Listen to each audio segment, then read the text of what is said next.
but top coat. And if you ever see a guy that has his nails done, you can always offer a top coat. It is dirty, and I do apologize. Another one. Unintentional because I had no sexual implications behind it whatsoever. But like when my line would be just like, oh, my name is so and so, but you can call me Goku. And then they're like, okay, cool, Goku. That used to be a line because that's just like random for guys. But somebody asked me, why do they call you Goku? And I was like, because it's over 9,000.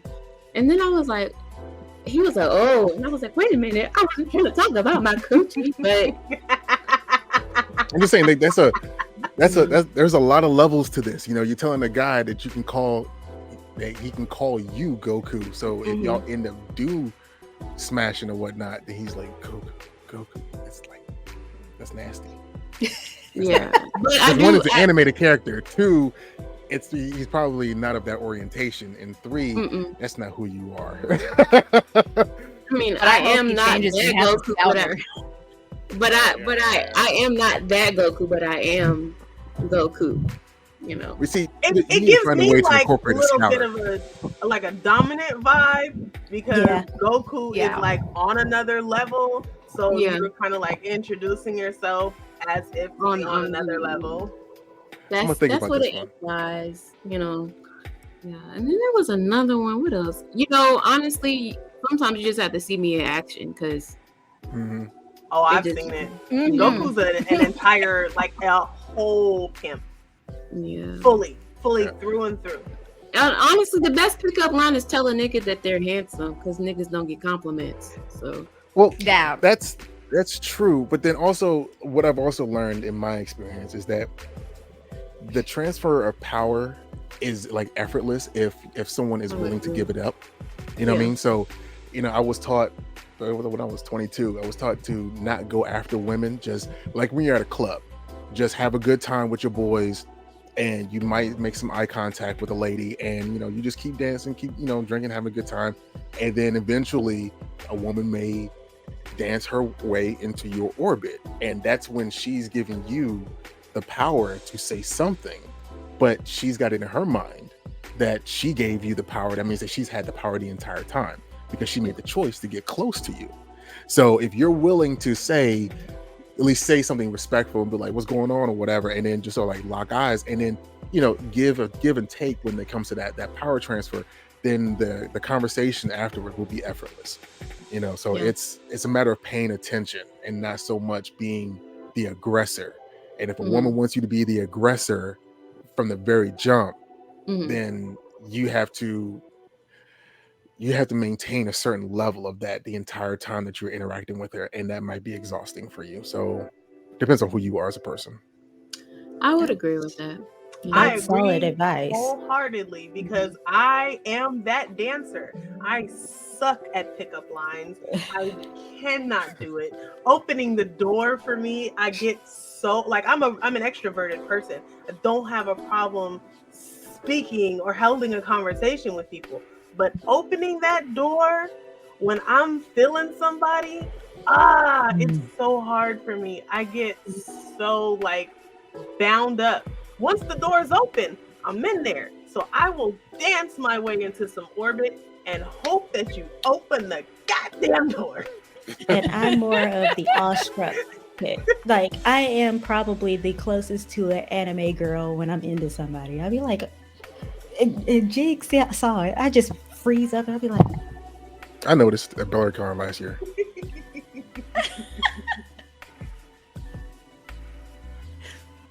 Well, that caught everybody off guard, didn't it? Well,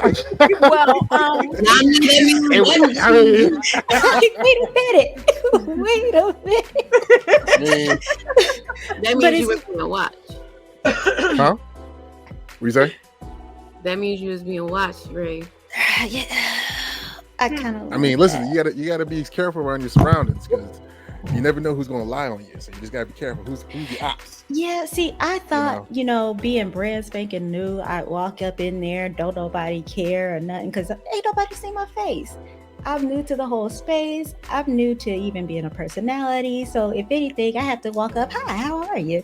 And I was just there to fill out the space. That's all it was. It was, who's here, who's doing what does this look like, how do I fit in, how do I slide my way in on certain things. That's what I was thinking. Mm-hmm. Yeah, then you got some of us who are veterans. We're sitting there looking the entire like new face. Interesting. Right. And then just chill, because there's no reason to pursue, because this community can be so funny and can be so not funny at the same time, because folks really. I was just at Dragon Con and I'm getting reports of dudes being so aggressive of trying to like just basically grabbing a woman's wrist to drag her back to their room, and and I'm like, yikes. Like it's in like when she says like no, the nigga pushed her. Like I'm like, what are you doing? Like this is why I stay at Airbnbs now and just away from the convention, because I am too old and I got too much going on for myself to be involved with any of that crap. Because it would be quick. It will be quick to just spread to everyone else because they're just dumb. Like these. And these we saw that dumb. last year. We saw that last year with me. Oh, dude, word. Yeah. Straight up stalker. Like if somebody blocked his view, he was making sure to come around to stay within eyesight. After I said no, if he caught me by myself, he was grabbing my wrist. Like it got to the point that all three of these girls here were like, you're not allowed to be by yourself. Yeah. We're just going to make sure that there's always somebody with you. That sucks. And what also sucks is I'm just not realizing that's a fake background. Yeah. I thought it was. Well, I figured nobody would enjoy looking at my wall. So I was like, let me go for something that is very me, that I would definitely have. And to be honest, I have in the works something similar. Not quite the same, but it's very similar. We're going to be planted out, crystalled out, the whole nine. Word. That's what's up. It sounds peaceful. I'm here for it. You gotta surround yourself. She's like, it's not like this, and she like removes it. It's like 10 times better than that. Like, I wish. We'll see. She's like, this whole thing. Oh, that's nothing. Don't worry that. Also, I didn't tell y'all yet, but I'm getting ready to get into this poster collection. So all the movies that I was just like nuts about, if I could find the poster for it, it's going to be on the wall. So all right, really excited about that. Love it. The history of film. That. Listen, there was when Blockbuster was closing and they were just giving things away for like $2-3. I wish I was in the right headspace or had expendable money at that time. I was a broke early 20s. When was that? It was like what, 2010? When Blockbuster went away for good? Something like that. I don't remember the year, but I remember when the stores closed. Yeah, but I got back in my day. We used to have a Blockbuster. Right. Had a car. Listen, we used to get our music off of Napster. You know what that is? Oh my God. Yes. We had to wait for the seeds to be done, and then that's how I got our anime too. We had many a computer have died by the hands of I'm just gonna say, my high school got sued by 3 music companies because we had the highest download rate for any IP address in the country. What state was this? Okay, so I graduated in Texas. I went to a school that's kind of like a vocational school, kind of like a magnet school. We were a bunch of nerds. That's really what it boiled down to. They had the school divided into the field that you wanted to go into once you graduated. So medical, legal, entrepreneurship, media technology, computer science, the whole nine. Well, when you have computer science and technology downstairs, and they're learning the up and coming stuff, we all end up learning how to beat firewalls. Mm-hmm. So we started beating firewalls. Yeah. Next thing you know, we're all downloading video games, we're downloading music, movies. And I'll never forget when the school got on the intercom and was like, we just got a cease and desist from 3 companies saying you guys are downloading stuff that you had no business downloading. We're gonna need you guys to stop. It was like, God. Damn. And then 2 weeks later, 2 kids got picked up by the CIA because they wow. Well, no, one got picked up because he hacked into Bush's laptop while Bush was president. The other one was the kid that started the data breach for all the prestigious colleges. You remember when Harvard and Yale, USC, and all of that? I think one was Purdue. All the major colleges had a data breach, and they were saying that they didn't know what the people got. Well, it was one of my classmates. He gave his brother a acceptance letter to Harvard. And both of them did it out of each other's homes. So when they came looking for the culprits of both situations, they came to pick up both of them at the same time. We never saw them again, never heard from them again. Their parents moved like that weekend. We never saw anybody. Wow. We don't know what happened to these boys. So, wow. They went I'll say this. If you're going to hack anything, please, hackers out there, student loans. Take care of the business. They doing all the dumb shit. Like nobody cares. Please. Nobody cares. Well, I don't care about Bush's laptop right now. I want to see $0 across the board. Sally Mae can suck my dick. Okay, I wanted to see 0. Okay, I want the letter in the mail saying you don't owe anything anymore. Whoever that is, and whoever in the world does that and actually helps us out, I'm putting money on your books. Straight up. Whatever money we went to student loans, the way I am, we got you covered. Right. The way I am trying to find a way in with Anonymous, like Anonymous, if you're watching this, your girl wants we know that you are to come talk to me because I might have an idea with the Supreme Court. Just saying. Slide the DMs. Just secretly though. Secretly. Anonymously. Oh my God. Speaking of, do you guys remember the game Icy Tower? You guys remember that computer game?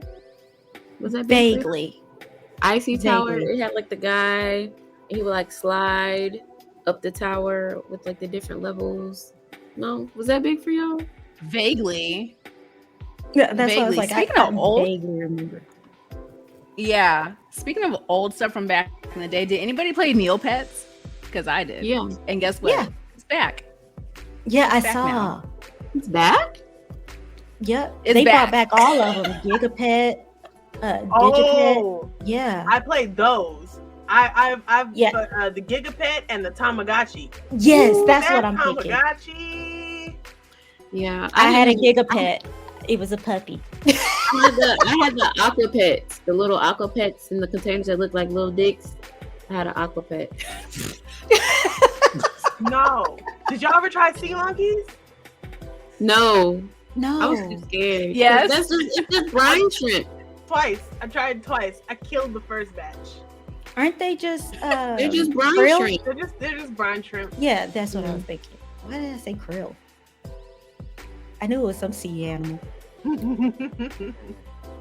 I'm so mad you said it looks like a dick because I just looked it up.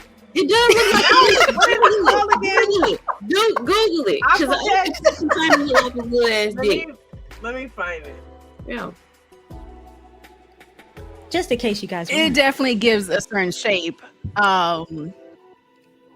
It's a phallus. But yeah. I was actually, while you looking that up, I was talking to my sister actually about Blockbuster and having to go there or like a Radio Shack as well. Like, damn, I need some batteries. I gotta go to Radio Shack. Like, that was where I got batteries for like my Game Boys and stuff like that. Or Circuit City. Listen, I hate myself with that one. No.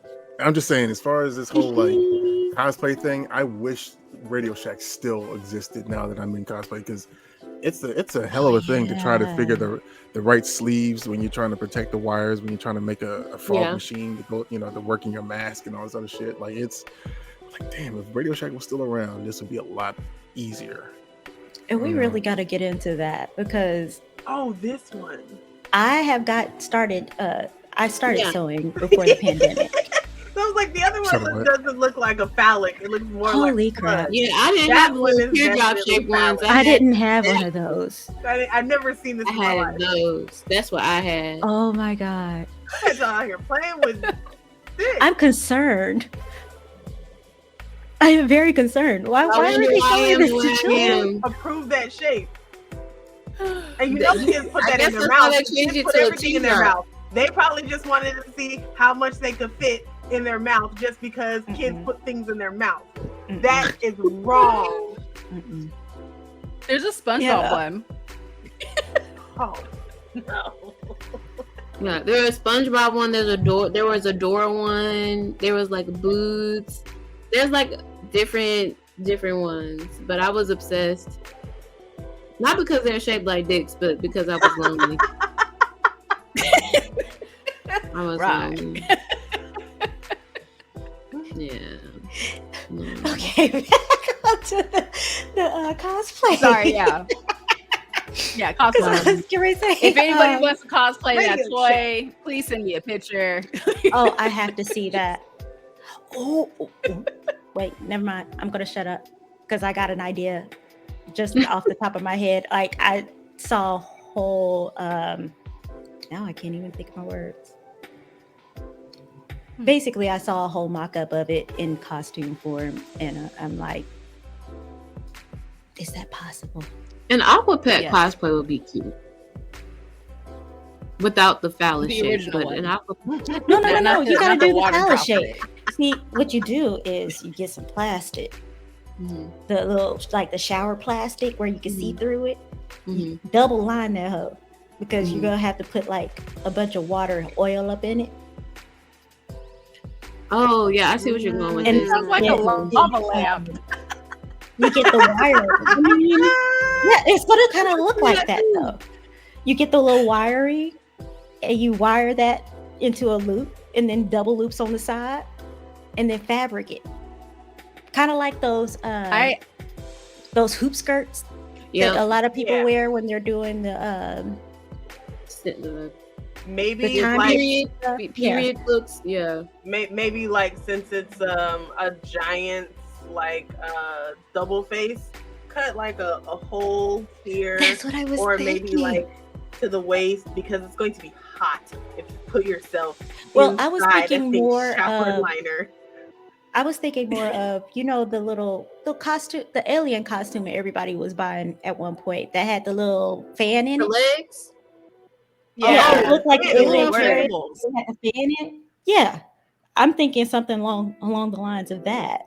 And that way you have a fan that's constantly blowing air in, so you shouldn't die from dehydration or something. And you know where we could get all the stuff for it? Radio Shack, if it was still around. Right. All right. Wasn't every Radio Shack by a Dollar Tree? At one point. Yes. See? Very good observation. It's the pair of the two. It's the pair of the two, you know what I'm saying? Go to Radio Shack and Dollar Tree, then your cosplay will be done. Usually they're like by a Walmart or like by a mall or something too. So true. If there's a Walmart, there's a Michael's not far away. Every single time. True. But here is Target. Usually if there's a Target, then there's Michael's not far. Okay. No, not Michael's. I was thinking Marshall's. My bad. I was gonna say out here it's Hobby Lobby. Yeah, Hobby Lobby. You always see a Hobby Lobby by a Best Buy. At least out here. It's weird. I'm gonna agree. Here, you always see a Dollar General by a Dollar Tree. Yeah. Hey, I heard that Walgreens and CVS were a husband and wife that divorced, and so that's why they're always right by each other. And that's why they resemble each other so much too. Yeah. Wow. I don't want to be that petty. For the rest like, of the you built this on it depends. That's like strategic petty. It depends. No, I'm saying when you have money, you can be as petty as you want to be. True. Right. So. True. Very true. You got a pharmacy? I have a pharmacy. You got discounts? Guess what? I got discounts too. I got CVS cash. What you got? Right. You're 24/7. I'm 24/7 too, bitch. Right. Drive through. Right. Drive through. Photography. That's why you got a Wawa near Royal Farms. You know what I mean? One got sandwiches, the other one got chicken. So we don't have any Royal Farms in where I live. That's not a thing here. Or Wawa. We don't have Wawa either. We have Sheetz. You know where? Okay, well, I'm in North Carolina. We have Sheetz. We got Sheetz as well. But in North Carolina, all the gas stations, whether they're Sheetz or not, sell food. So we got fried chicken and my drive. Listen, I used to go to. I went to A&T, so I'm familiar with Mrs. Winters and. That's so terrible because it's all about Eagles over here. It's Eagle amplified over here. Well, Central ain't really shit. Central ain't never been shit. But anyways, you know what? Let's save this pettiness for another time because what you're not gonna do is that. Listen, all I'm saying is, on my drive, because I went down to Dragon Con this past weekend, and I drove down, and because I live in Baltimore, and I forgot that McDonald's and the rest of y'all's southern places down there have like biscuits with gravy for like breakfast. I'm like, oh, this was so near and dear to my heart when I was in school. But I don't know. Also, my parents are from Florida, so I'm used to the KFCs that have like buffets, which is like unheard of up here in Maryland. Buffets? Wait, hold on, time out. Wow. Time out for us West Coast people because our KFC had a Pizza Hut. Right, KFC Pizza Hut. But that was it. Yeah, I mean, well, they consolidated those companies. Yeah, sure, but no, like there's a KFC in Arbondale, Florida that has it looks like a Golden Corral. It's got like a long serving bar. And they got okra. They got the mashed potatoes. Yeah. No, I did. I did see that in Georgia.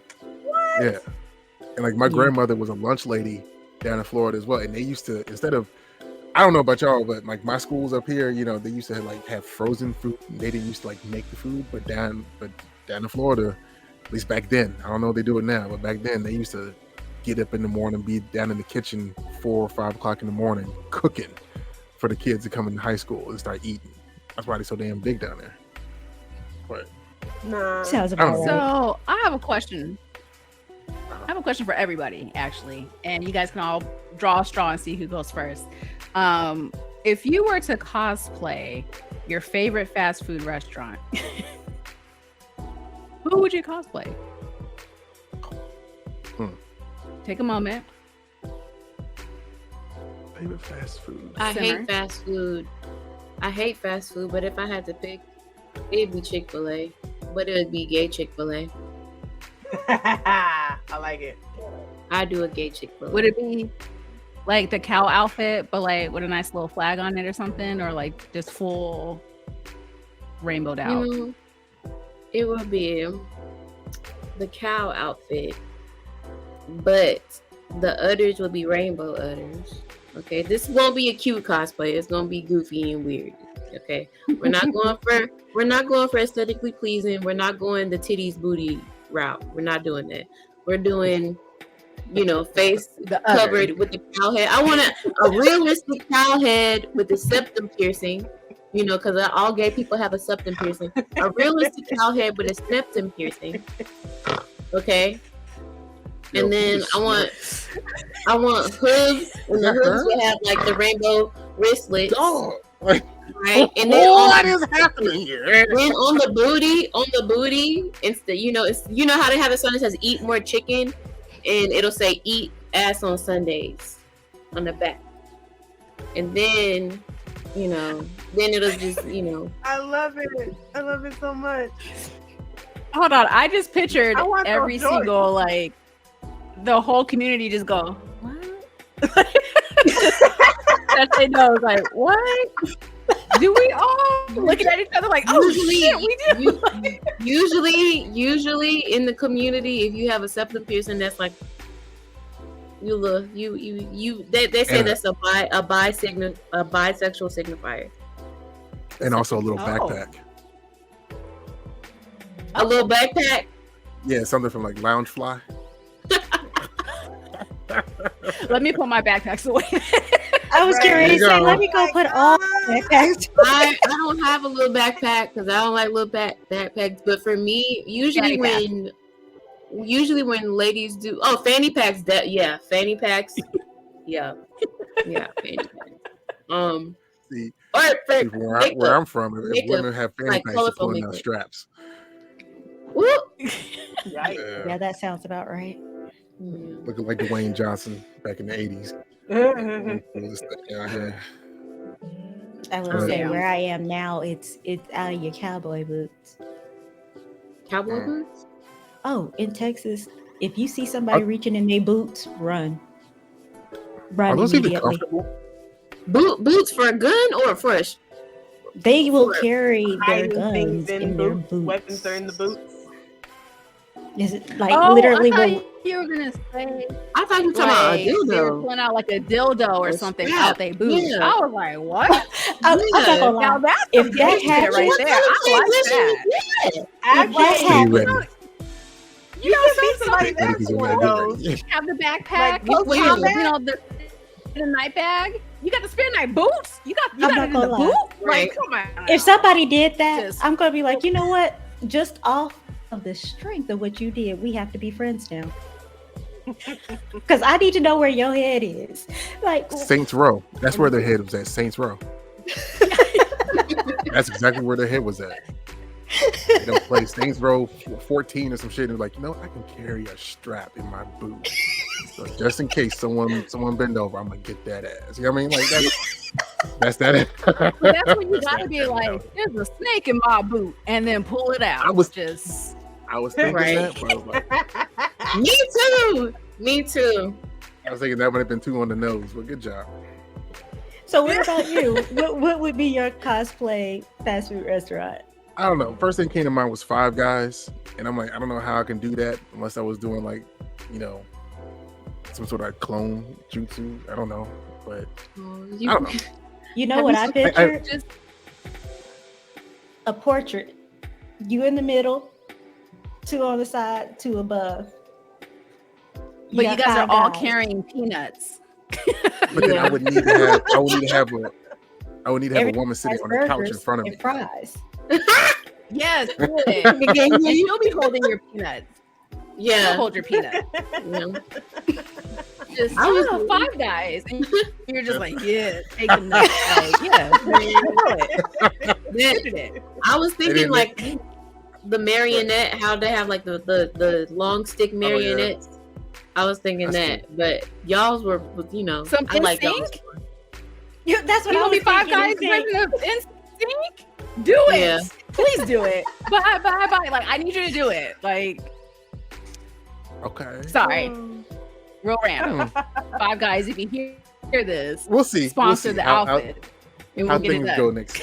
We'll see how things go next year when it comes to these plans. We got some stuff already lined up, but we'll see if I can fit that one in. For me, it would be out here. There's this place called Golden Chick, and the chicken has a cowboy hat and boots. Hey, listen. There used to be a place called Sugar Bears in North Carolina, so I can. That sounds like a strip club, Golden Chick. It was chicken. They serve wings. I know they do. All strip clubs do. They serve wings. So, I mean, technically, it could be your best food. Yeah, even down to Pink, they serve them wings.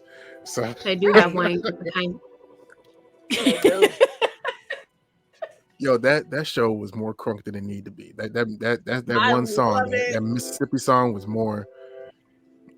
Man, now you got me thinking about the song. Yeah. I miss strippers. Please elaborate. I stopped going to strip clubs. Tell us more about that. Yeah. No, I stopped going to strip clubs when I was like 22, 23. Why? Because I discovered the swing lifestyle. So I was like, what's the point of going to strip clubs?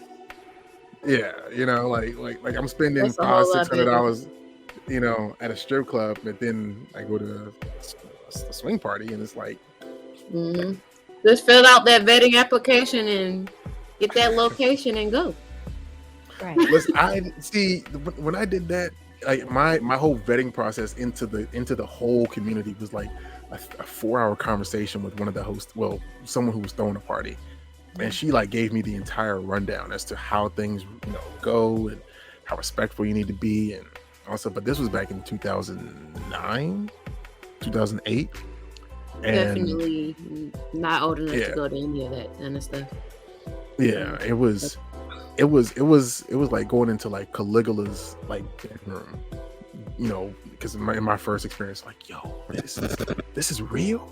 This is what y'all be doing like on a weekly basis or a monthly basis. And she's like, yeah, you know, we have fun. And then I was hooked.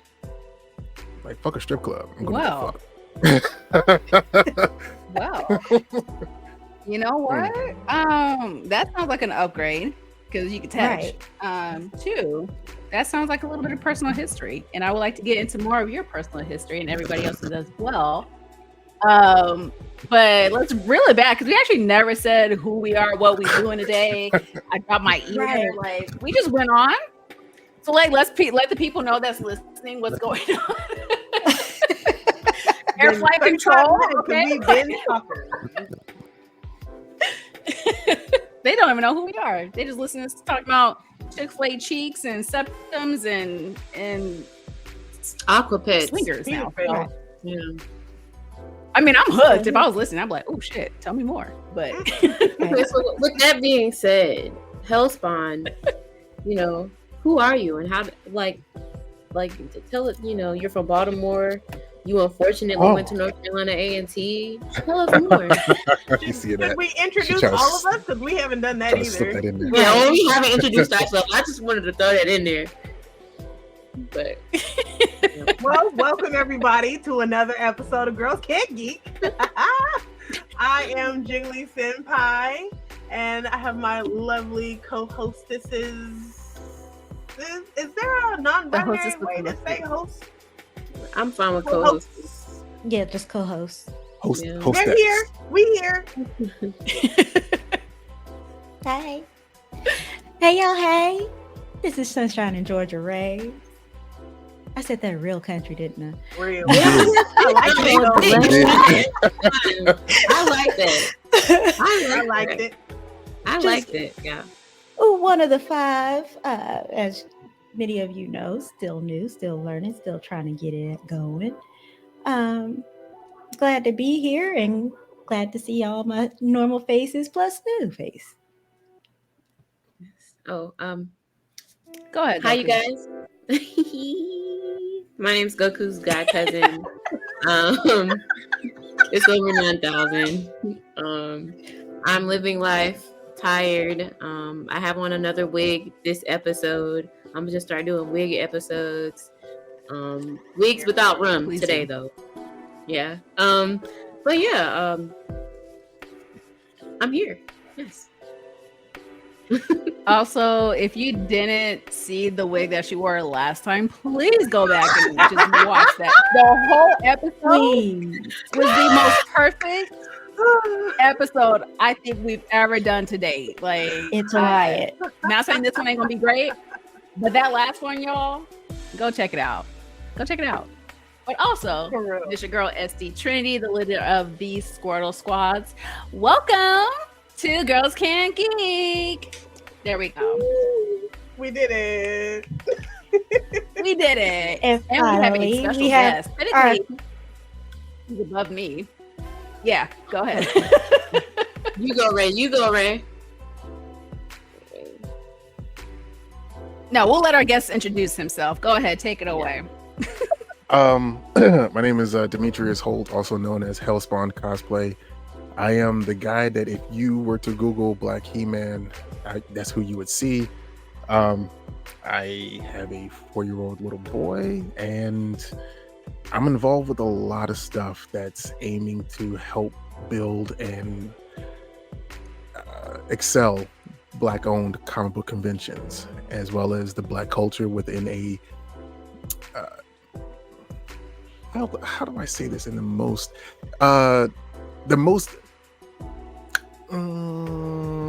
okay. Just say I would what like you to say. I'm trying to say that what I would like to say is that the creation of media lately forever and a day has always been in the interest of those who live in middle America.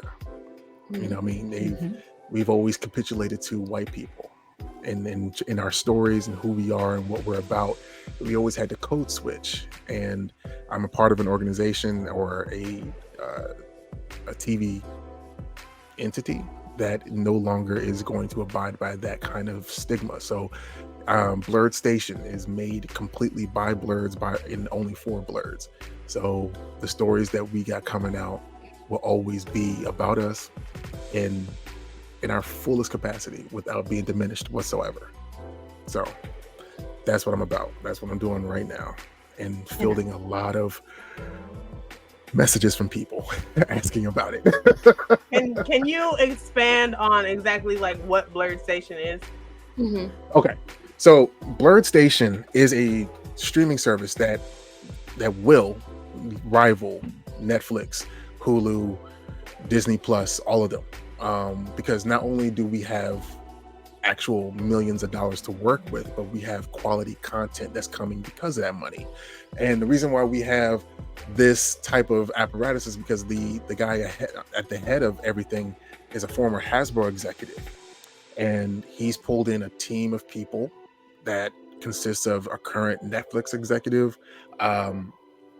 We have producers from Power, as well as American Gangster Trap Queens. Oh, okay. No. Yeah, Trap Queens or American Gangster Trap Queens.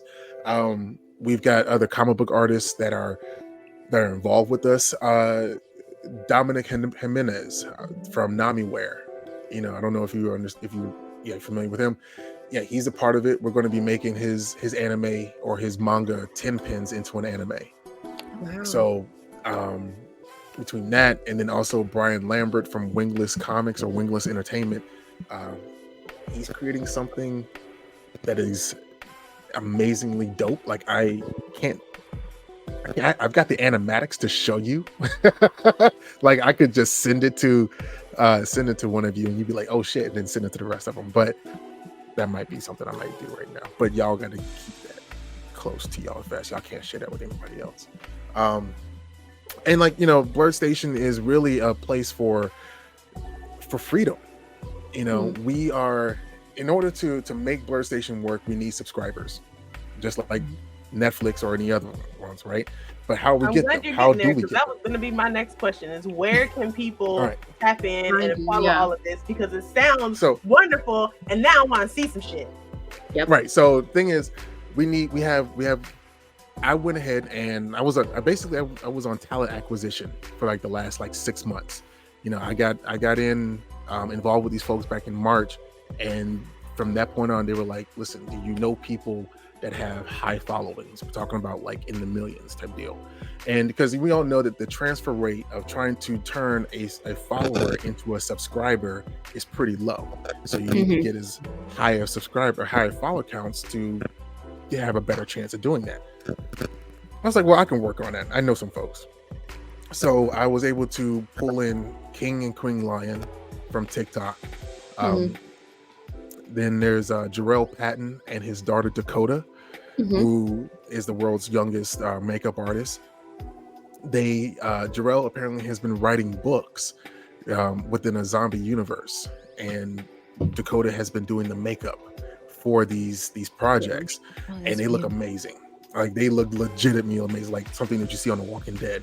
So we've agreed to to produce for a 4-episode miniseries based on his book.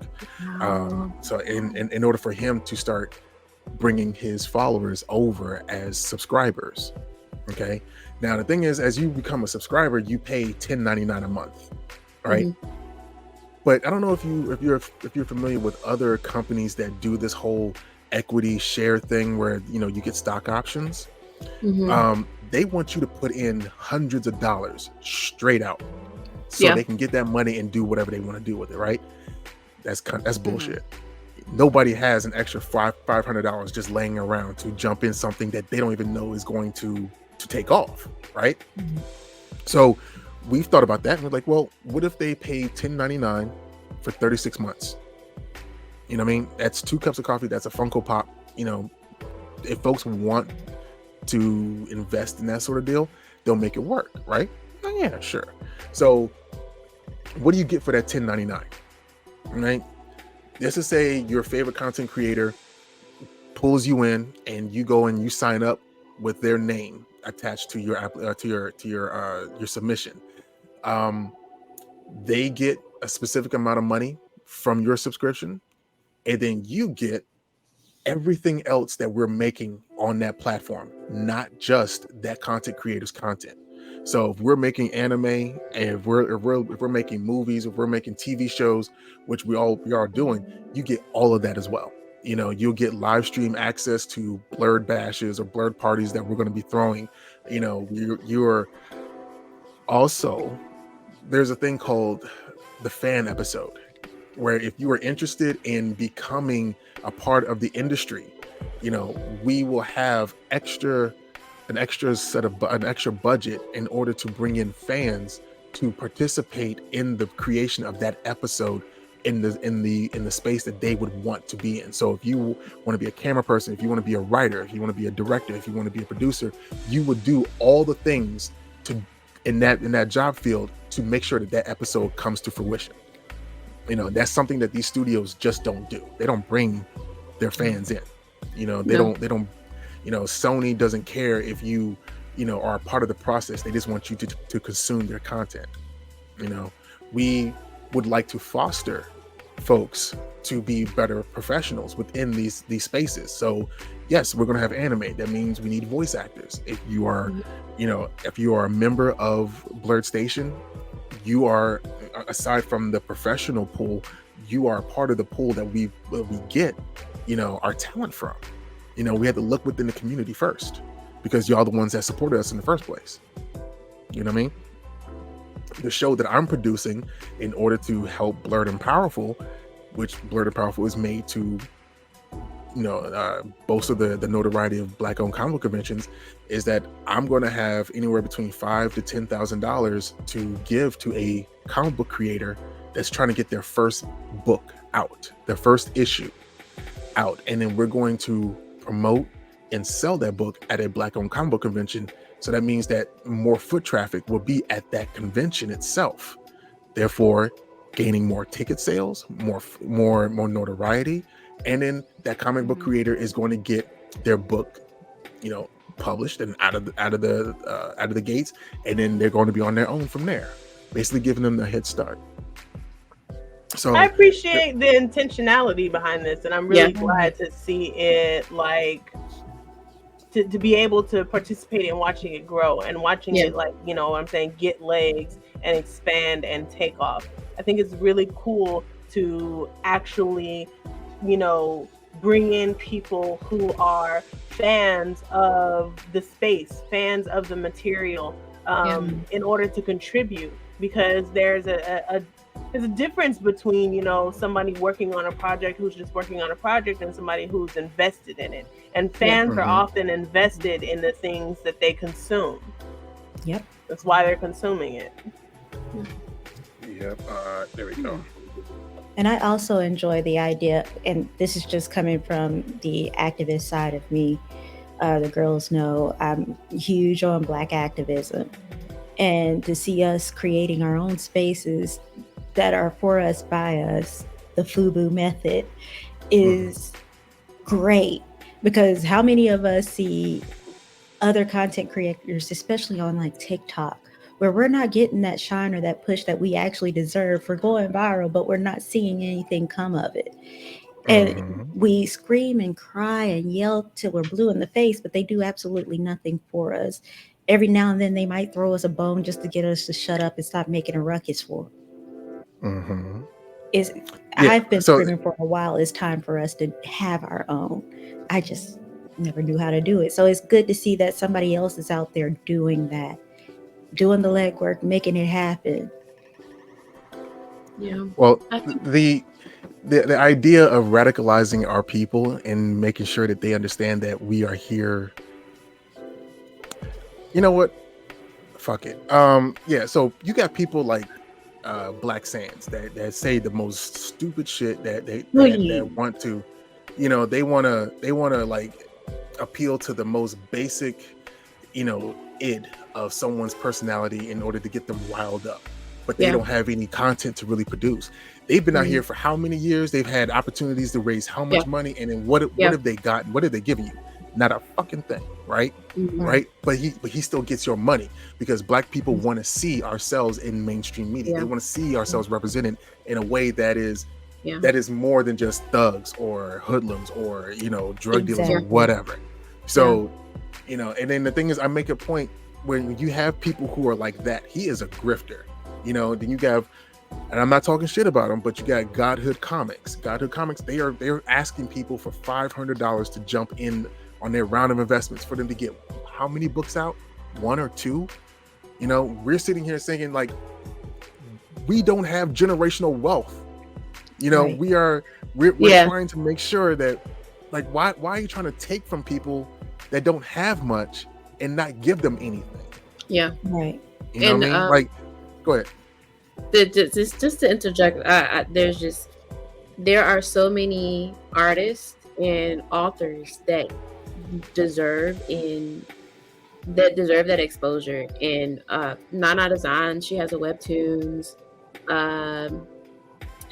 His name is Kasim Joey. He has a Seeds of, I think it's I or whatever. The story is amazing. They both work hard to illustrate or work with one is an illustrator and work with writers or vice versa to get a platform to pour into them and give them what they deserve. But also, I just think about how, like, I'm becoming what I've always wanted as a little girl, just like a pretty, like, woman that looks just like me, who loves all these things, who is just unapologetically a nerd. So having a platform to do so is amazing. So I really enjoy that. But also, I think that it is impertinent in this time and age that with the diminishing of Black history and Black culture in certain states, and how there are people actively trying to ensure the erasure of our culture and the school systems and things of that nature, having a platform where it's just all about us is very important. That's why, you know, I just read about freedom schools getting started in Florida, which is something that came up in the 1960s when segregation, people were fighting for segregation and the erasure of history and of Black culture more so, and having kids learn their culture, learn their history, things of that nature. So I just think that it's really important. But also, I really like giving people the chance to have a share and have a hold and have a stake and promote. The thing is, we got to be on it. The Zeus Network was shit. Okay, the Zeus Network was shit. Listen. Zeus Network was shit. Tubi, people laugh at Tubi. Listen, I hate it. I hate it for what it represents. Yeah. God damn it! If Dun Cha Cha is not fucking catchy, I don't know what to tell you. Hey, Jocelyn is the worst, but I watch her shit because, you know. Yeah.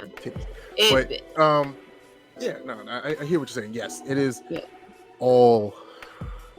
It's difficult because we don't want to be considered a monolith, but then yet in order for us to get anything going, we have to pull together. Yeah. Right. You know. Yeah. This. Yeah. Go ahead. No, go ahead. It seems like to me, the easiest way for Black people to pull together is with education and with like children's shows.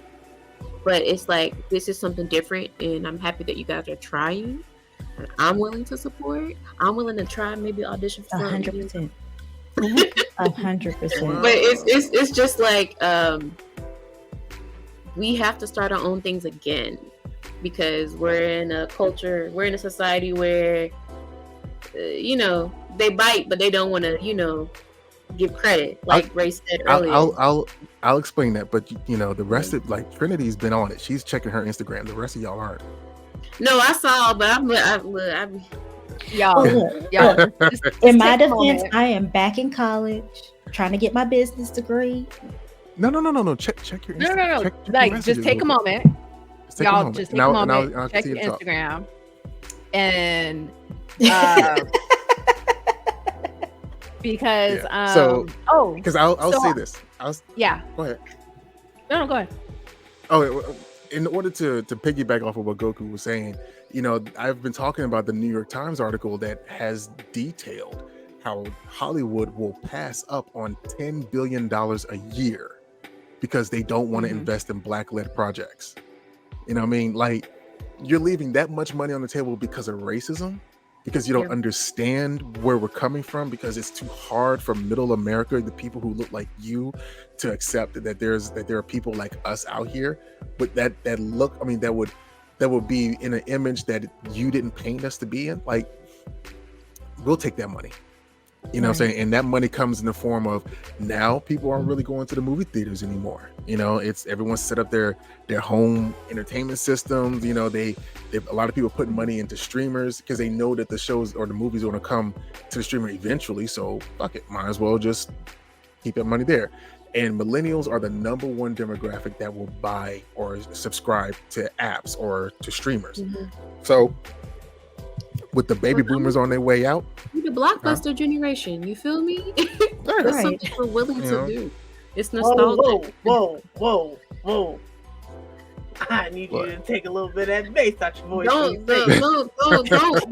Look, age happens. I'm not trying to be. I ain't trying to age us like that, but I'm just saying it's something. In terms of marketing, it works because that is what we grew up with. Think about charcuterie or charcuterie boards. Okay, they're back. All right, Lunchables. I was just curious. You mean bougie Lunchables? Yeah, they are bougie Lunchables. That's us. So streaming platforms, things that emulate nostalgia, but different. You feel me? So we gotta. And like what I sent y'all is the one thing that I'm not allowed to post publicly yet, because of course this is the animatics, but you see where the designs are going, and to see something like that, to see. Okay, here's another thing. Another show that we're developing is a Van Helsing analog. Right. Ooh. But so yeah, we're talking about black vampires, black werewolves, all that stuff. Yeah. But the main villain of the show is a 10-year-old black girl that is on the spectrum to the point where she's like this super genius, and she's considered to be the Dr. Frankenstein of that universe. Ooh. So she's like I mean, again, you don't know all of the entire story, but I pulled in 9B Collective to help with, or to be a part of Blerdstation. And 9B Collective is co-founded by Aldous Hodge and Phil Boutte and some other folks. And if you know who Aldous Hodge is, right? Hawkman from he was Hawkman in the Black Adam movie. Oh, okay, yes. Okay. I just didn't know his name. The comparison I was on. As soon as you said it, you should. If you did this, I'm like, I can't make his face. Right. Yeah. Right. So we he always knows something. Yep. Yeah. I met him a few times last year by happenstance. Thanks to that Hawkman cosplay, and he got a whiff of this show. And he was like, I'm taking it. This is right before the strike happened. He's like, I'm taking it. I'm a producer on it now. I'm taking it to Amazon Prime, and we're gonna see if we can get it made. But we'll see what happens. But I think we might end up just making it on our own. So he's definitely all in on that one. So that's a good thing. Just to get that level of headway is beautiful. It's beautiful. Listen, I will say that my cosplay career has been a series of events that were detailed by a lightning in a bottle. I was in the right place at the right time for a lot of it to happen, and that was one of the things. I did the Hawkman cosplay because I got paid for it, and it got enough traction online to the point where it did get to Aldous, and then he shared it on his Instagram, and then yada yada yada. I ran into him at San Diego Comic-Con 2022. We took some pictures, we chopped it up a little bit, and then yada yada yada. I ran into him again at the Black Adam premiere in New York, and it was just like it's things have just been consistently happening to be on a path towards where we're going. Right. So I don't know. I kind of is laid there, but you certainly walking it and working it and pushing through it. Right. Like there's been, you can talk about the things that were placed in front of you, but if you don't do nothing about it, then it's all for naught, right? The stuff might have been placed in front of you. You might have the happenstance. You might be in the same building in the same place, but if you don't, walk up and spark the conversation, open the door, start the chit chat, do the work, post the things, then it's nothing. And you've been doing that consistently. So, it's a wondrous thing, but it's not a wonder that it happened. Right. It's really difficult to, in this day and age, it's really difficult to accept credit for the things that you've done without, one, looking like an asshole, two, looking like or sounding like somebody who is entitled, or three, just sounding like someone who isn't grateful for the opportunities that were afforded to them. So I try my best to never really, pat myself on the back in front of people. Well, I'm glad you're doing it at all. We come from the generation of humble. Everybody is. We were taught you have to be humble in everything that you do. Stop that shit. But the thing that I've learned is if you pay attention to the billionaires, there ain't an ounce of humble in them. Oh, hold on. They may have humility, but they're not humble. If I may interject, there is a black lesbian poet and philosopher. Her name is Audre Lorde, the late Audre Lorde. She has one of her most famous speeches is "Your silence will not protect you," and essentially it's about how we have been ingrained within our systems to be humble. Humility is something that we've been taught to hold things in, withhold things because we just want to be Christian, or we just want to be polite, we want to be nice, we want to adhere, we want to be palatable to people. However, your silence that you keep with you about the things that you should say, even if it's something that you have done, can eat at you. And you don't want to die giving yourself the flowers that you've always deserved, because sometimes you're going to be in a place where nobody's going to give you the flowers, even if you started something. So I think that, I had to learn to stop being humble about stuff, but politely, you can do it. You can do it. You will sound like conceited or whatever, but you have to say, what helps is I am affirming myself because I was in places where no one would affirm me. So this is a way that I'm affirming myself. My work is great. That's a lot of qualifying that you're doing there. In order to do something, you shouldn't have to qualify it, or justify it before you do it, right? But we know what kind of society that we live in, whereas you can't really say shit online without someone trying to twist those words. Because I just saw like Kevin on stage just had a post about it. He's like, this woman said that she prays for a healthy child. She doesn't care if it was a boy or girl. And someone else said, it was like, why does he have to be healthy? Is that an ableist statement there? Like, wait a minute, I can't pray for being healthy, a healthy child now. But in that same right, I was talking about like conversation, not in internet wise. Also. But the thing is, like, within conversation itself, I'm always in mixed company.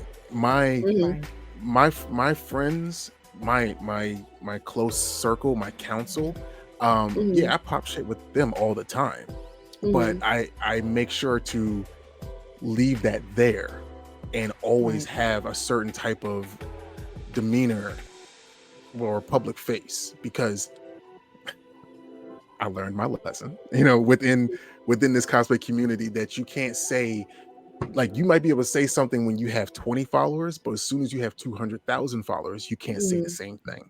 Yeah, true. You know what I mean, because it's held against you in some I don't fashion. have that pressure on me, so I get it. I will say that in itself has been part of the stagnation for me, because I always get into, what is somebody else going to say if I did? What would somebody else think if I did? And the girls can attest to that, because God knows how many times we've had this conversation about me being worried about what someone else is going to think and say. And I'm just now getting to a place, thanks to all these beautiful women here, where it's like, you know what? If you think, feel, or say that any of those things, and it never actually left my lips, that's a personal problem. Yeah. You need to check yourself and not come to me about it, because I had nothing to do with that. There's two things to be said about that. There is, you can't diminish your own shine for someone else's insecurities, right? And then my man Carlos said that settle your insecurities with your therapist, not me, because I'll just give you more. You know what I mean? So my thing is this: it's a thin line to ride. It's a fence that it's a balancing act. Right. Sure, hype yourself up privately with your boys, with your girls, whatever. Do what you need to do to get what you need done. But when you are in a certain type of company or a space, read the room, and then just make sure you highlight the team that you have, because you wouldn't have gotten anything done without that team. Okay, that way everyone's getting the shine. Your people, huh? I hope what I said wasn't being taken out of context. No. No. Trust me. I do come from a certain era where, you gotta hype yourself up, or else no one else will. Type. I get you. Now you're totally right. I'm just trying to help navigate the world today, as opposed to the way the world was when Al Bundy was on television. Right. You know what I mean? Because that was an era where people didn't care about pronouns or didn't think about pronouns. We are in an era where that's important. How you come across is important. There's a slight beef. Well, it's not even beef, but there's a cosplayer that don't really fuck with me right now, because I told him at his panel that he was wrong for telling young cosplayers that they need to attack people when they don't understand their cosplay. And I'm like, how does that work for you on a business side, or if you're always looking like, one, that you're emotionally unstable publicly, and two, that you're this angry person that's always going after people because you don't know how to handle your own emotions. You know what I mean? And I'm like, you can't tell these young people to put themselves out there, in black and white, because that's what the internet is, black and white. There is no nuance. You have to leave these people to figure out that professionalism publicly is more important than trying to settle a score with somebody. Because I had to learn that the hard way.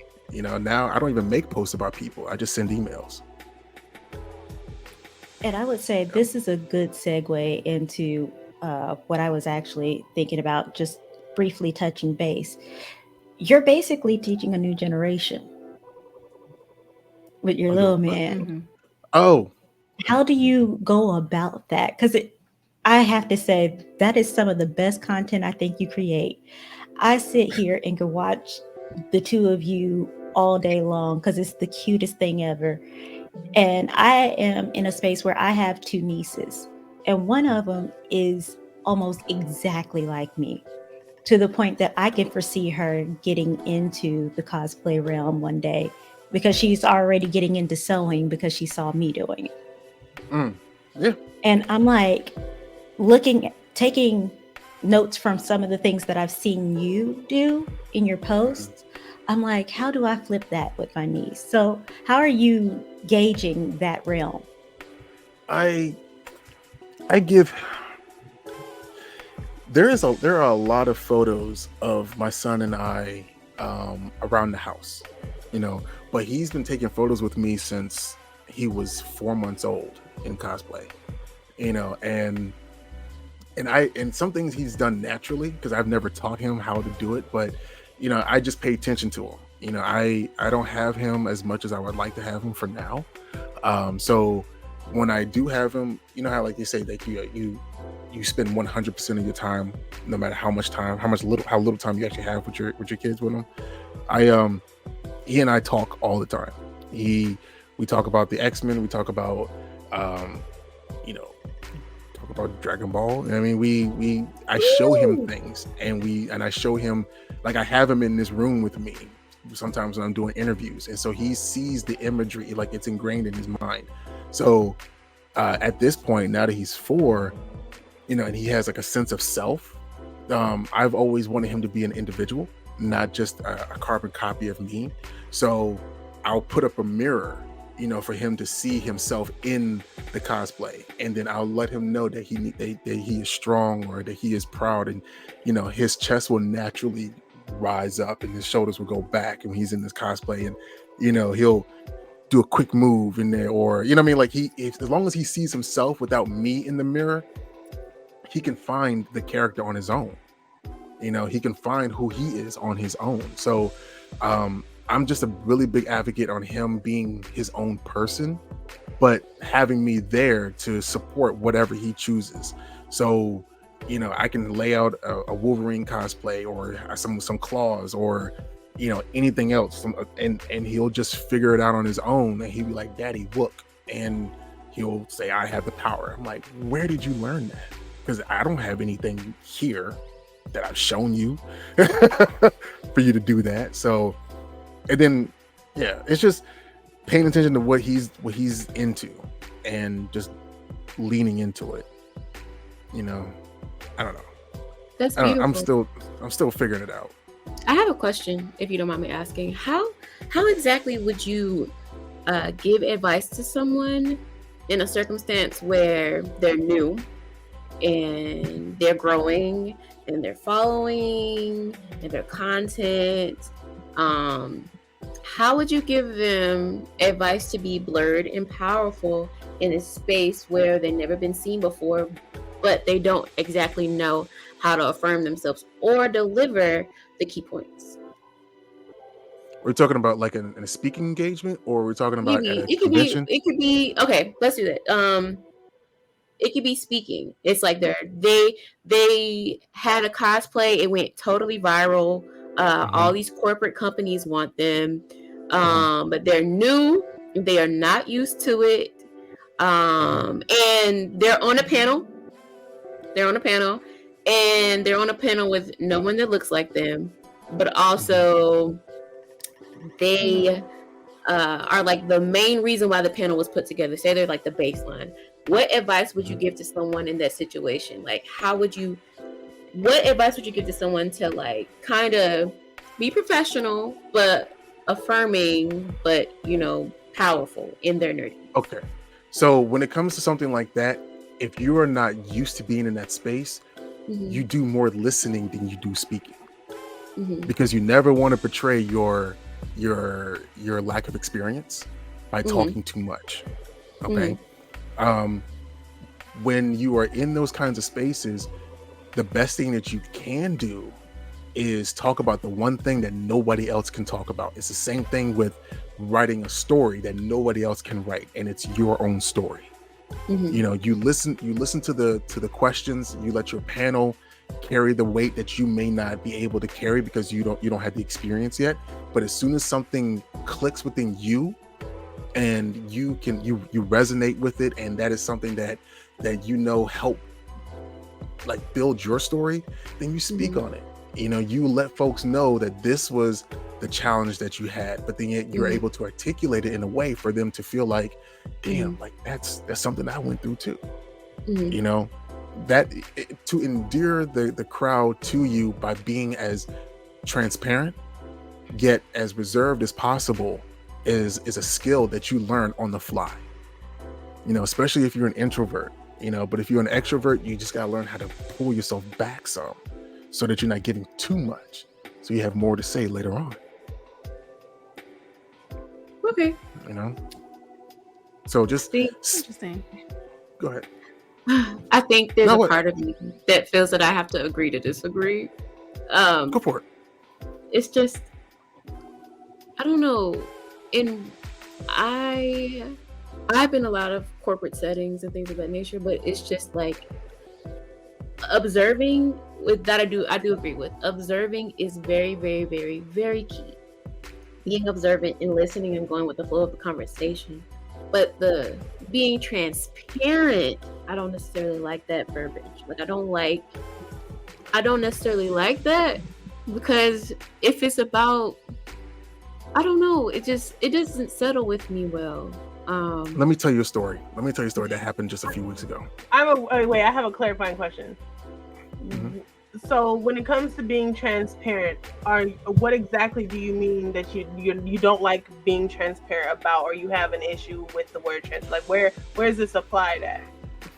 Because it's just I understand that you want to make a good impression and you want people to enjoy you and get a positive essence of who you are. You have to be mindful about what you say and the things that you do. But I feel like transparency doesn't allow you to be who you are unapologetically, I guess. It's just me. It's just me. No, but see transparency would let you transparent without being a disturbance shady to the situation. Being like braggadocious. Yeah, you can be transparent without being braggadocious. You can be transparent without telling too much, saying too much, or offending people. It's really about the way that you deliver and whether your delivery matches the setting that you're in. Thank you. Sorry, I just needed more specificity because I was like, wait. No, because so it's, you're right. It can be different in different settings, but when you're talking about a panel, when you're talking about a panel, you do want the crowd to be endeared to you. You do have to be transparent. When I say transparent, I'm talking about honest. Not trying to skirt around the facts so that you're not really so naked in front of them. But the more you give to people when you are in that setting, the more they can really attach themselves to your words, and then they become believers in what you're saying. Showing more vulnerability then. Yeah, Now, as far as the corporate setting, to what you were saying, my story is that I was working with this convention that pulled me into a haphazard meeting with Disney. I think I saw. Wait. I saw a post that you had about working with someone and they took you off on panel or something like that. But I don't think. Oh, that was Dragon Con this weekend. Okay. They put me on a panel with a child groomer, and I was like, this don't seem right. This don't sit right for me. And then they removed me, and they still had that panel. And then this motherfucker gonna still talk shit after his panel, which is kind of funny because he's talking about like it was packed, but you don't show pictures or videos. And to be honest, I'm glad you posted that, because I realized that I was following that same person and consuming their content.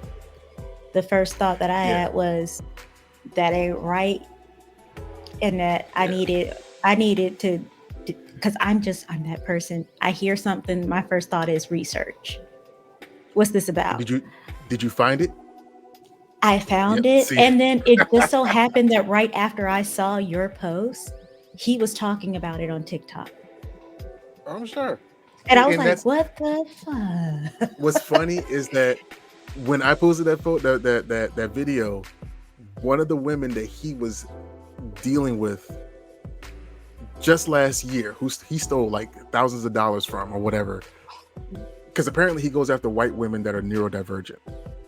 And I'm like, wow, and that's his MO. But he seems like the type, though. Yeah, so he does. Seem she told me that she sent her entire Google Drive of the receipts of all the other women, that everything that happened back in 2017, where I was present when he got ran off of Facebook and Instagram. I was there.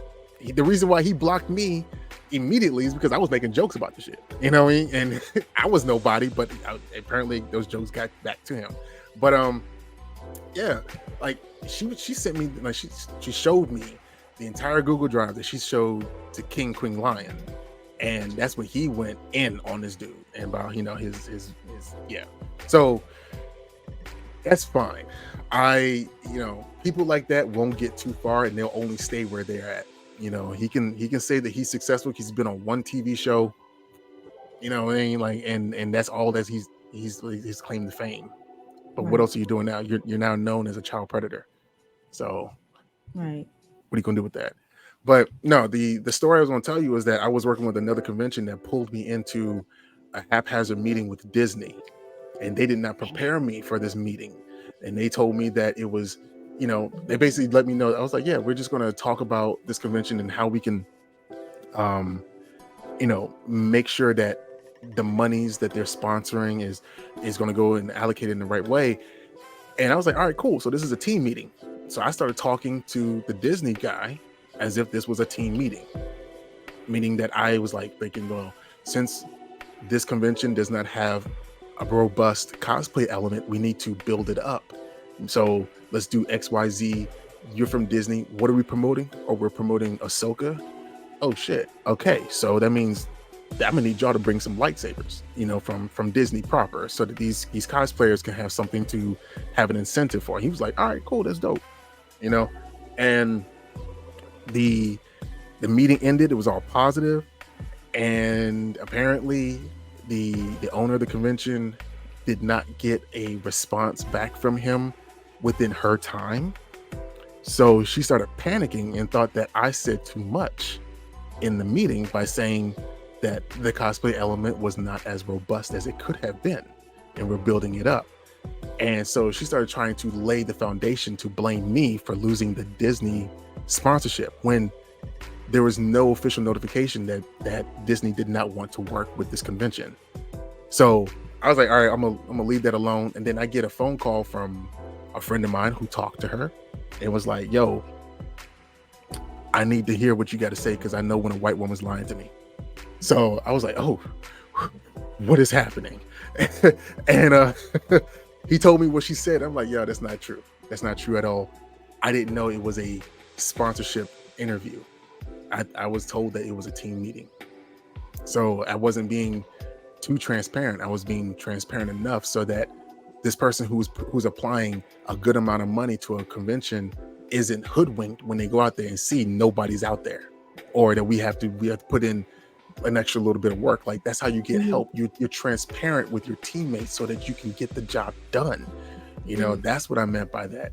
And then I realized that she was trying to throw me under the bus in case the sponsorship was lost.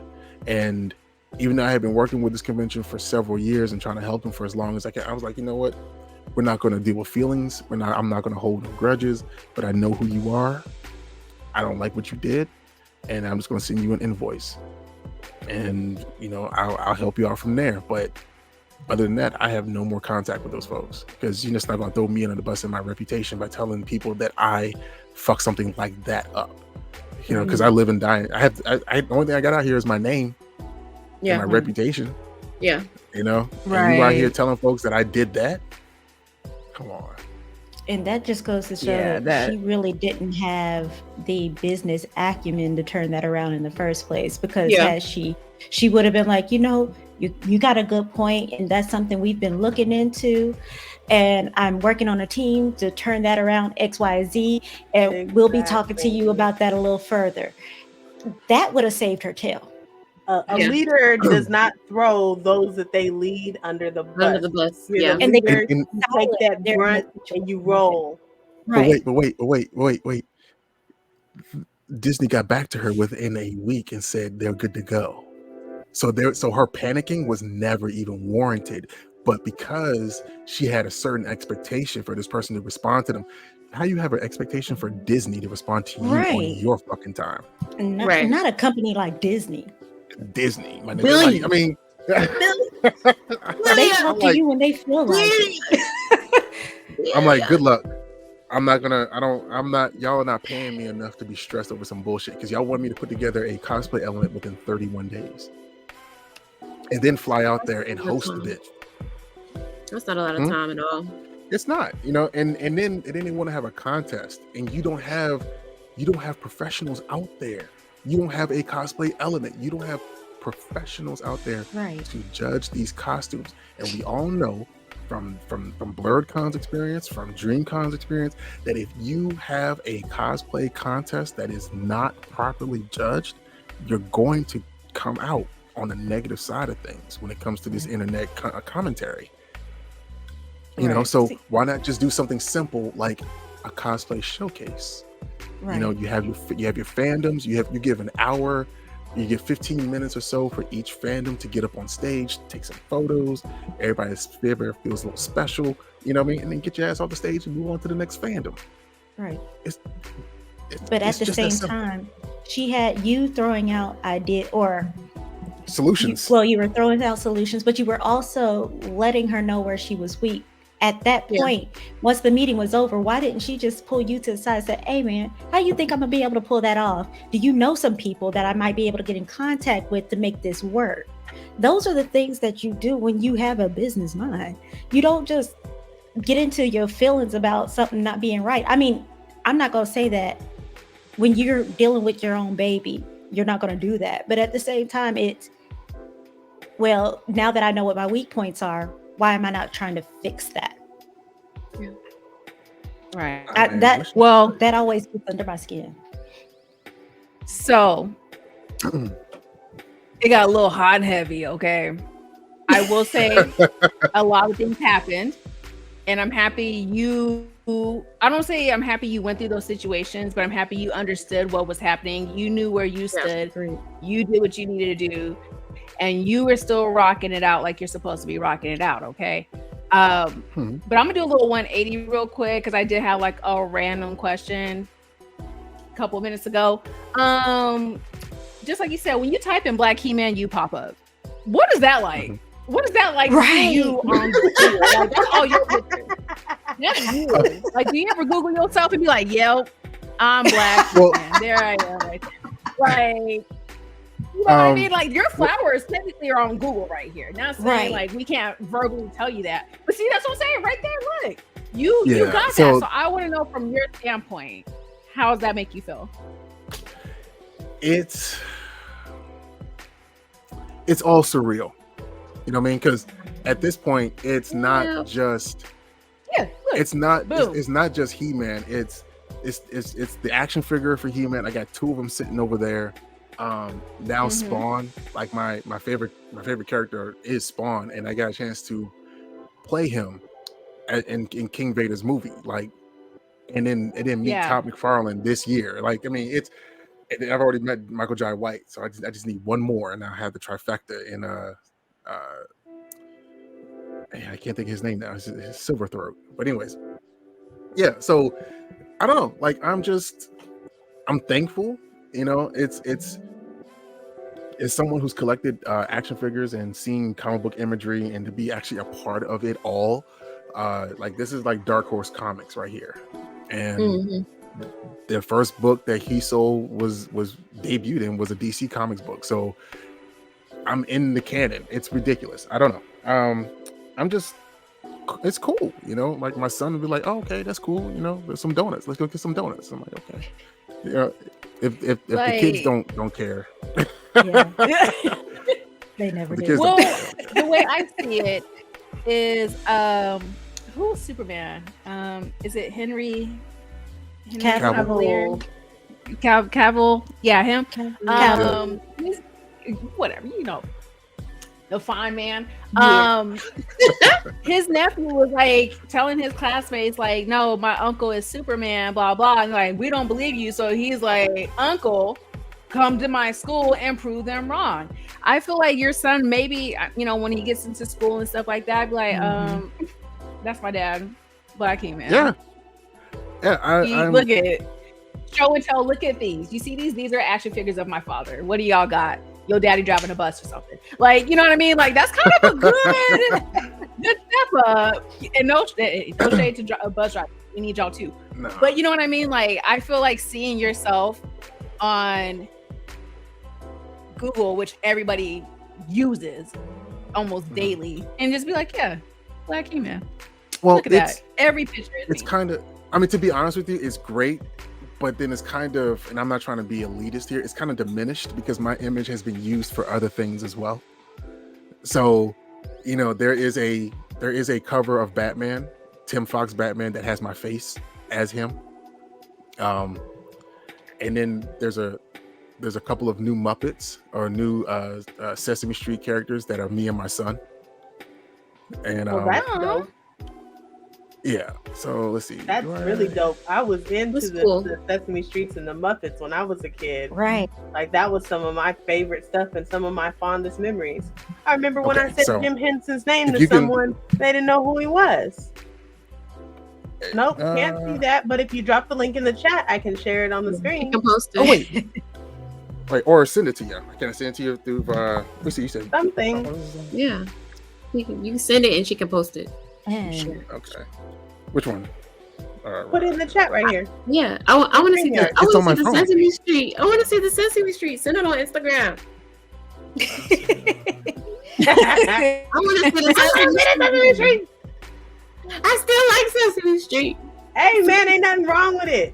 Ain't nothing wrong with it. Oh, I wasn't embarrassed.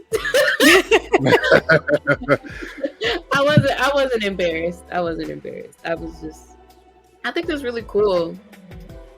Yeah, I mean, the thing is, like, I've been notified by artists that the artists do go to Pinterest to draw inspiration.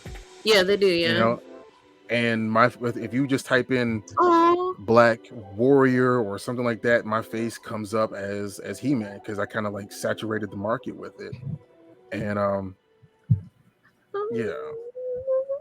I'm working, ladies. I'm working. The Sesame Street picture. It's so sweet. Thank you. I really like Sesame Street. There's a meme going on right now with Elmo and those two characters. I saw it. Mm-hmm. For some reason, I didn't know it was you two, though. That's. I did see this. Didn't know this was y'all. Now that I know, I see it. So yeah, like that's adorable.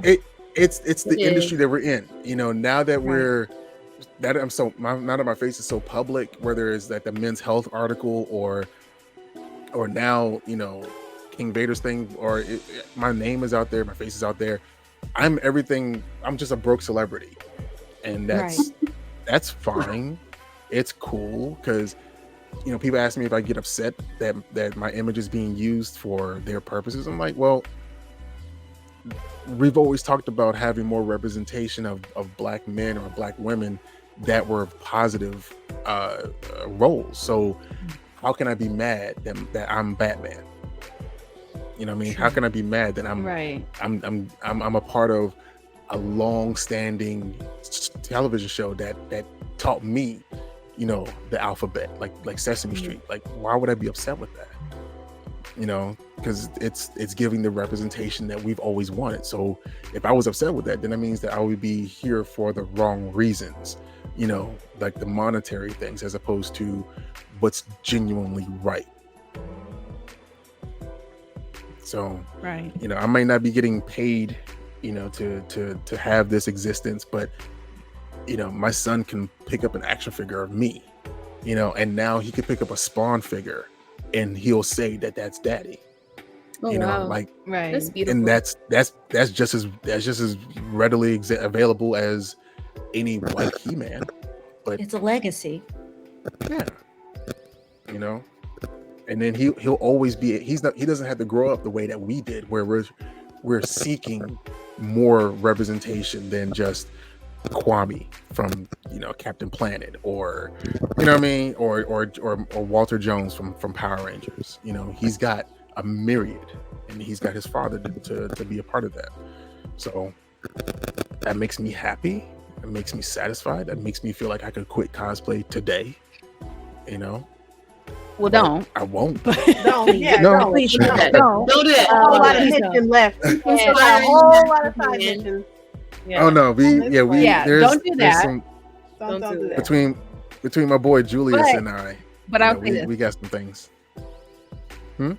Yeah, I will say this: don't quit. But how about you tell us what other things you have upcoming soon, so we can be on the lookout for that as well. Yeah. Tell the listeners what we to did a look lot out of for. talking. So We did. Yeah.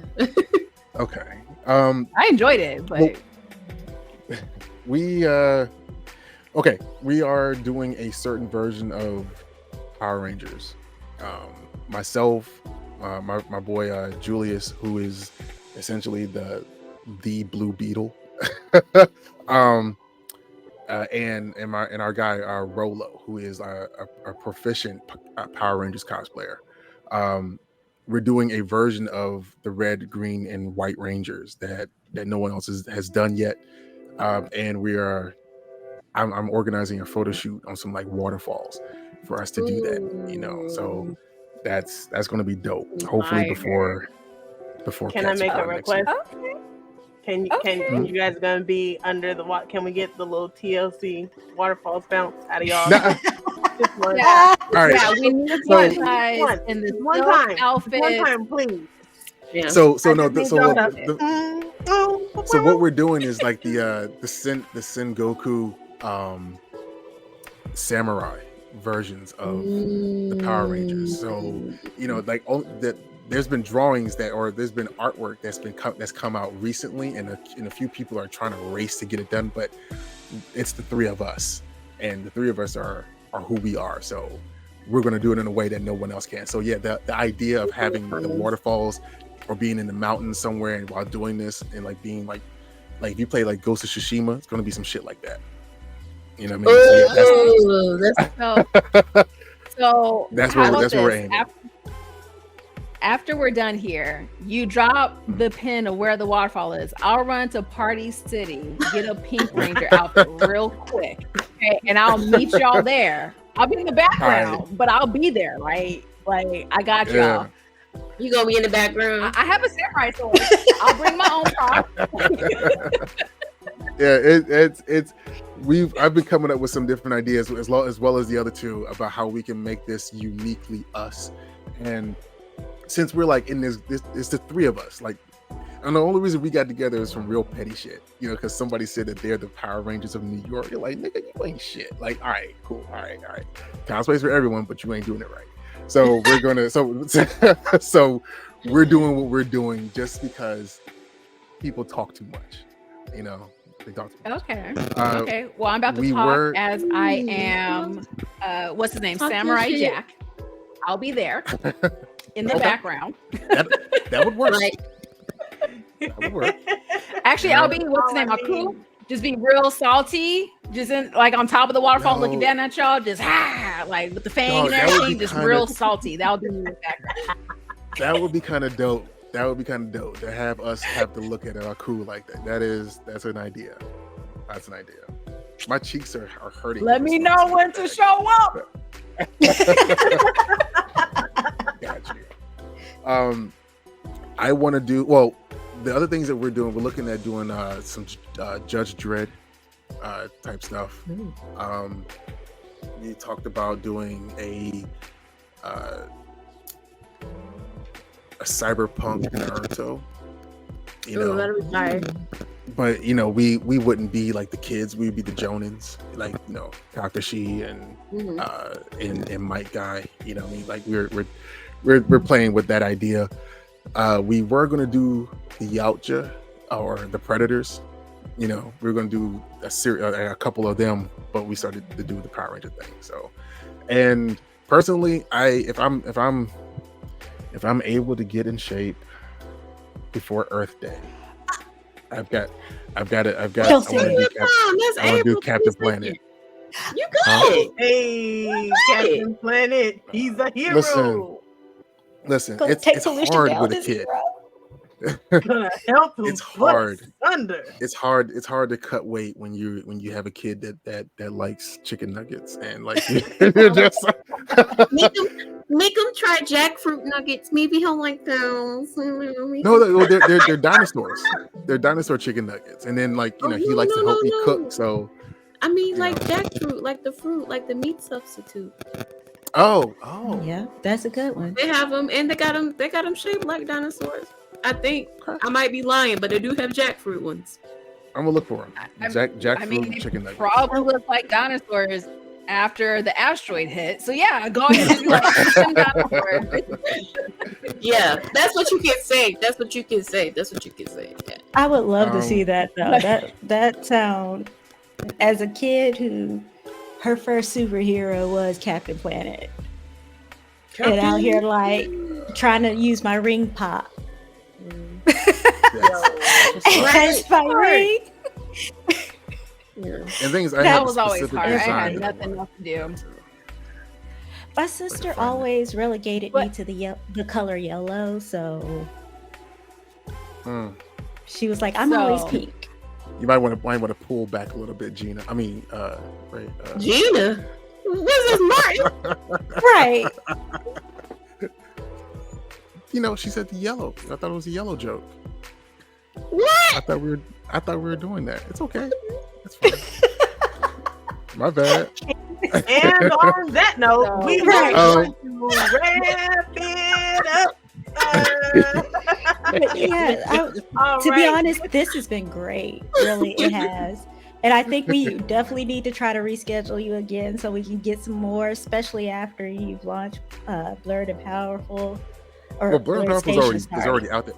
Oh, so let me say, if you go to blurredandpowerful.com, you will find a green book, a list of Black-owned comic book conventions that are currently active in the States right now.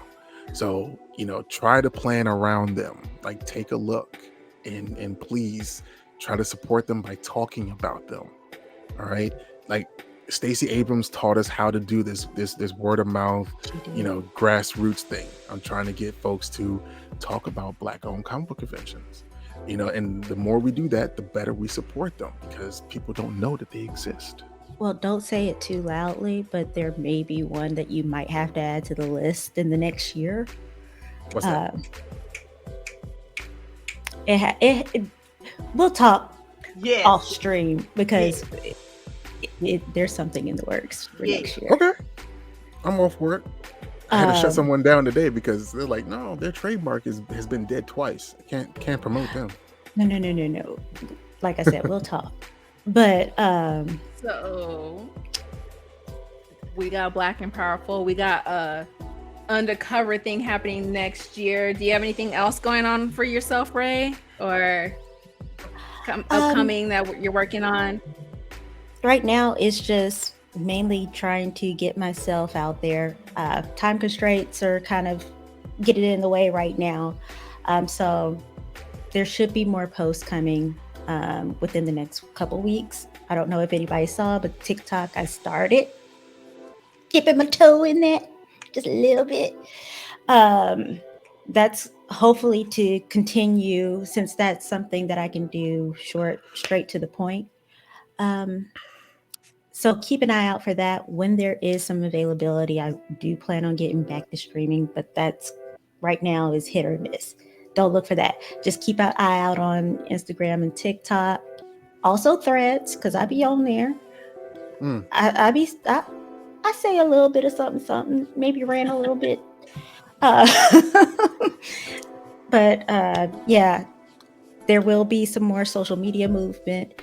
Actually, I did schedule an appointment to shoot the costume that I was supposed to take with me to BlerdCon this year, but didn't get to wear it. We have a dark woodland elf that I put together. That's gonna be awesome. So I got to get that out there.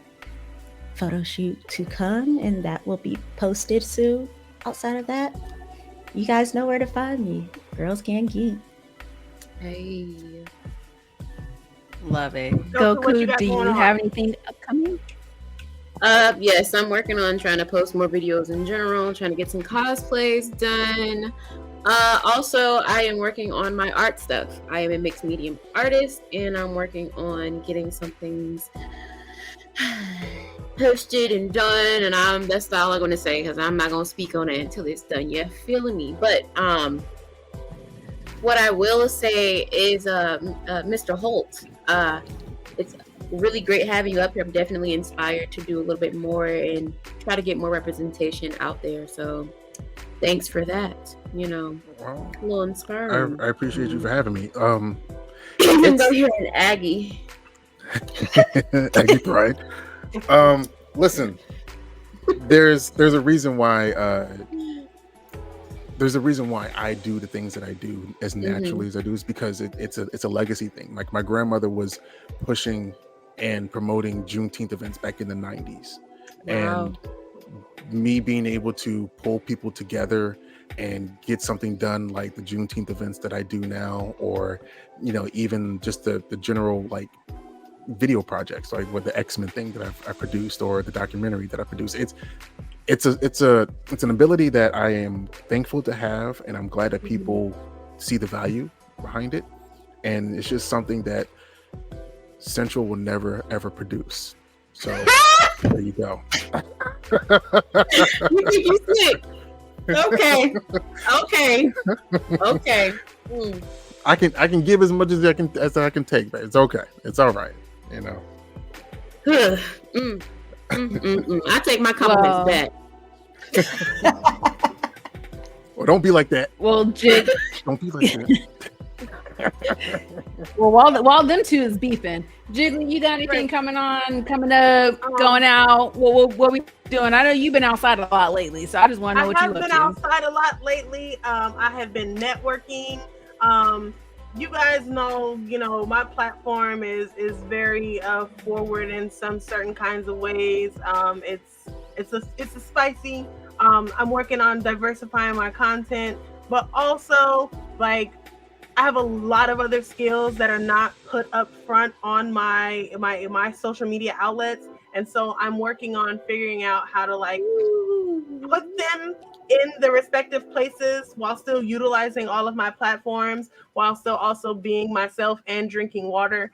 And so like part of that has been just networking. Like I have a lot of like, I would say, corporate skills that I want to be able to utilize in these spaces that I enjoy.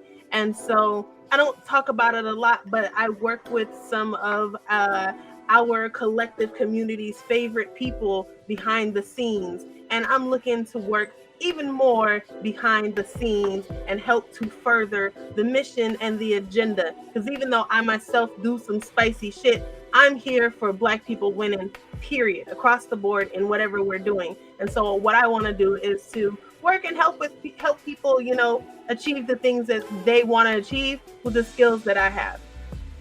I'm in front, but I also like to fuck around in the background too. Yeah, I to be honest with you, I would love to be more in the background too, because producers get a consistent paycheck where actors don't. So that part. I'm just saying. Well, speaking of my goal in life is to achieve a high amount of success and notoriety while still being able to go to Target. That part. Yes. I want to go to Target. Like it is weird to be recognized. I feel that on such a level, but in my mind, I want to have that success, but I also want to go into Target and be like, I hope nobody notices me. Oh my god, that'd be embarrassing. Like, that's what I want. I want the feeling of like me being Beyonce in Target, and people are like, oh my god, is that Beyonce in Target? And it's like, yeah, it's me. Like, I want that, but I don't want the follower part. Like, because that shit gets scary. It can get scary big time. Because you can usually be walking with your kid, and then someone be like, "He-Man," like, and you just you. It's frightening because you don't know if that person's gonna like try to follow you or say that you did some bullshit that you didn't do. You know what I mean? Because that's happened. So you just gotta be really careful about who you're around, what you do, and and all that stuff. Sounds like you're at that drive to Target, pick it up. You know, they just like throw your shit in the trunk and you leave. Yeah, curbside. Yep. No more shopping in store. My dude's got curbside. Yeah. And you can do Starbucks on curbside too, so you really ain't even gotta go in there. You know what I mean? But you know, but you'll be waiting forever. I've seen those lines. Excuse me. Once you hit Beyonce status, they won't make you wait. Trend, what you got going on? Right. I feel like there's some secrets there. What you got going on coming up, Trend? Actually, like I said, last time, I mean, I don't remember if I actually mentioned last time, but I've actually wrote out a few episodes for another podcast, and I'm super excited about it. You know, it'll come out. Like when it happens, I just need y'all to make sure you're following and have the little notification bell on Instagram ready to go. And if you follow my TikTok, have the notifications for that too, so you know when to go ahead and start looking for it. I also am looking for more people to hop on the podcast. Fellas, come join the podcast. Like a lot of guys are like, oh, girls can't geek, so like I'm not a girl, so I'm not gonna, or I don't identify as a girl, so I'm not gonna do it. I'm like, we need more males. Come over here. Come here. Help show that part of that side or whatever. But can't geek stuff, podcast stuff. I got a new schedule, so I can actually have a full schedule for Twitch. I'm so excited, y'all. I can't wait to get back into Twitch. That's my baby. Y'all know I love Twitch. Okay, Twitch is my home. I can't wait to be streaming again. I'm still technically on my high that I got in July when that person rated me with a cajillion people, and I was like, what the hell is happening? What a moment. I'm still on that high, okay? That was, I was crying with my sisters, okay? But yeah, so I have that going on. I also have been talking with a few people about this cosplay that I'm working on. Jiggly, you actually helped point me into the direction of these people that are helping me behind the scenes. So maybe one day I'll just pop up with this cosplay and y'all be like, yo, where'd that happen? I'm like, Hobby Lobby. But like Hobby Lobby, Radio Shack. By Radio Shack and Blockbuster technically back. I want to say Blockbuster has their website back up. Let me hold on. I heard that they are shooting shots. I think they're gonna do something. Listen, they were at San Diego. We're working on rewinding your movie. Like, why y'all got a website? In the business and financial sector, they reactivated their stuff. I'll leave it there. Oh yeah, I will be the voice of Blockbuster. Let Blockbuster come back and try to make a run for. Let Blockbuster come back and try to make a run for Netflix money. I'm like, that's all right. We got Blerdstation. We'll make all the black stuff here. Y'all continue to make all that over there. Yeah. Oh, they'll be beating down Blockbuster. Come work with us. All right. And on that note, but yeah, there's Girls Can't Geek Land. Thank you all. Thank you guys for joining us. Have a great rest of the time, evening, morning, whenever you're listening to this. We love you. Bye. Bye.